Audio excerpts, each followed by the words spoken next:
disagree. Tava pensando. Enfim, eu lembro de uma. Eu tenho um exemplo de uma coisa que é importante, que eu gerenciava alguns anos atrás, uns 5 anos atrás, eu gerenciava um time e tinha duas pessoas que estavam com um conflito infantil, assim, em resumo, dos dois. E aí a gente estava num período de revisão de performance dos últimos 6 meses, e aí acontecia assim: a pessoa dava uma revisão para mim e dava uma revisão minha para o meu chefe. E eu Aham. dava uma revisão para a pessoa e colhia outras revisões. Aí o que aconteceu foi, essa pessoa que estava tendo um dos conflitos mandou a minha revisão que ela ia mandar para mim, mandou para o meu chefe, e o que ela ia mandar, o que ela ia mandar sobre mim para o meu chefe, ela mandou para mim. Ela E o que trocou. aconteceu foi, essa pessoa descascou a banana em mim, falou, Bruno não fez isso, Bruno não fez aquilo. E essa pessoa já era uma pessoa super direta. E aí quando eu li aquilo, eu pensei, tem 50% de chances de que ela ia mandar isso pro meu chefe e mandou pra mim, e 50% de chances que ela realmente mandou isso pra mim. Mas o que aconteceu foi, quando eu li, eu fiquei com raiva. Eu só pensei, essa filha da puta, e não sei o que e tudo mais. Mas eu tive uma semana que era a minha reunião com essa pessoa para revisar. E aí o que eu fiz foi, eu peguei os pontos que a pessoa listou ali, tentei remover o meu ego e trazer a parte do realmente o que que a pessoa estava certa, o que que a pessoa estava errada, e fazer essa revisão e essa análise com a pessoa. Quando chegou a hora da performance, a pessoa, pela cara dela, ficou completamente perdida porque ela achou que realmente aquilo era para o meu chefe, não para mim. Então ainda tivemos esse período de ajuste aonde a pessoa foi completamente honesta, apesar dela ser uma pessoa honesta, ela não tinha sido tão honesta assim comigo, e aquilo facilitou dois pontos. Um que é como é importante que ela foi honesta comigo, porque ela tinha sentimentos que precisavam, a gente precisava conversar com aquilo, porque eu era o chefe dela e precisava ouvir aquilo, que ela mesmo discordando de algumas coisas, e outras coisas que ela estava certa, que a pessoa estava certa. E eu precisava ouvir aquilo, porque é a verdade. E o conflito que ela causou, que é a minha raiva, que é esganar essa pessoa, também proporcionou que eu me tornasse um chefe melhor, porque eu sou limitado, tem coisas que eu não consigo ver, e ela também se tornasse uma pessoa melhor, primeiro por me dar o feedback, e outro porque tem coisa ali que ela não estava correta. E a gente precisava conversar sobre isso. Mas eu lembro dessa coisa e isso me faz lembrar, às vezes, quando eu tenho que escrever o feedback para alguém, sabe? Ou conversar com alguém, o quanto de verdade é preciso ser dito aqui, nesse momento. E tem uma coisa que eu lembro que o meu terapeuta dizia muito essa frase, e eu propago ela agora já como minha, que é, aqui dando os créditos a ele, que é, quando a gente não diz a verdade para outra pessoa, a gente impede que a outra pessoa saiba a verdade e que decida o que fazer com aquilo. Por exemplo, alguém que tenha bafo, que tenha mau hálito.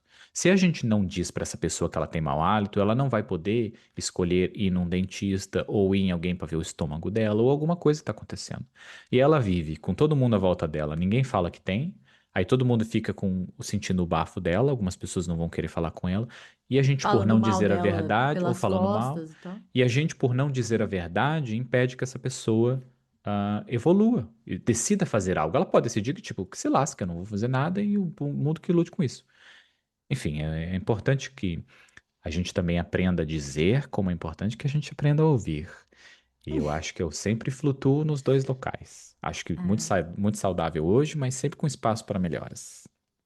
Eu acho desafiador porque eu sempre, assim, nos últimos, sei lá, na última década da minha vida, eu sempre estive num lugar de autoridade, né? Na clínica, então, né, você exerce um lugar de autoridade pelo conhecimento que você tem, então. É isso, né? Muitas vezes você não tá falando o que o paciente tem que fazer, não é isso, mas muitas vezes o seu posicionamento vai ter um peso muito grande para aquela pessoa, porque ela considera, né, você é um referencial ali para ela e tal. E aí eu sempre dei palestra, treinamento, então é, eu sempre tive nesse lugar de eu sei do que eu tô falando, né? Naturalmente é um lugar de, eu sei, eu tô falando algo que eu sei, eu tenho conhecimento e tal. Então, é, tá num lugar em que eu não tô nessa cadeira do conhecimento é desafiador, assim. Ou quando alguém não concorda, sabe? Eu já, tipo, ai, tá bom, né? Você estudou quanto tempo isso para falar que, ai, não concorda? Sabe? Tipo, e eu percebo isso, assim, na minha falta de paciência, às vezes, que eu falo, meu Deus, sabe?